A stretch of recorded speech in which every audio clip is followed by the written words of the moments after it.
សួស្តីអ្នកទាំងអស់គ្នាថ្ងៃនេះអំឌីបង្ហាញមុខម្ហូបជៀនជួនដែលងាយស្រួលធ្វើឲ្យឆ្ងាញ់ទៀតគ្រឿងផ្សំរបស់វាគឺមានដូចក្នុងវីដេអូហ្នឹងហើយដំបូងឡើយគឺយើងដាក់ខ្លាញ់ឲ្យក្តៅរួចទៅគឺយើងដាក់ត្រីបំពងទាំងអស់គ្នាដាក់ប្រេងឲ្យច្រើនតិចមកកុំឲ្យជាប់ដូចអំឌីឃើញអំឌីជាប់ឯងបន្ទាប់ពីយើងជៀនត្រីឆ្អិនត្រឡប់ហើយខ្លាញ់ដែលយើងនៅសល់គឺយើងដាក់បំពងជាមួយនឹងខ្ញីសម្រាប់អំឌីបើសិនជាអត់បំពងខ្ញីទេខ្ញីហ្នឹងវាអត់ម៉ត់ណាអ្នកទាំងអស់គ្នាវានៅមានអារម្មណ៍ថានៅរស់មិនទេ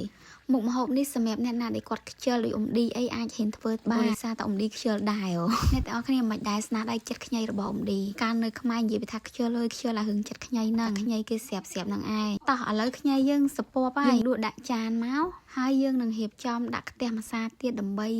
បំពងខ្ទឹមដាក់ជាមួយនឹងត្រីនឹងជៀនយកតែម្ដងបន្ទាប់ពីខ្ទឹមយើងឈ្ងុយហើយអ្នកទាំងអស់គ្នាចាគឺយើងដាក់ជាមួយនឹងខ្ញីនឹងចូលទៅហួយទៅយើងក៏កូរខ្ញីនឹងមកត្រឡប់ពីត្រឡប់ទៅយើងចាក់សៀងចូលបើអត់មានសៀងក៏គេមិនហៅថាជៀនជួនដែរមែនអត់យើងដាក់គ្រឿងក្រៅទាំងអស់នឹងចូលហើយក៏យើងភ្លក់មើលសាបឲ្យប្រៃតាមចំណង់ចំណូលចិត្តរបស់យើងក៏ដាក់ត្រីចូលបន្ទាប់ពីយើងដាក់ត្រីចូលហើយយើងដួសអាទឹកឆាហ្នឹងស្រោចពីលើត្រីយើងអ្នកទាំងអស់គ្នាដើម្បីវាចូលជាចាក់ទឹកជាចូលបើជៀនជួនយើងឆ្អិនហ្នឹងអ្នកទាំងអស់គ្នាតំណង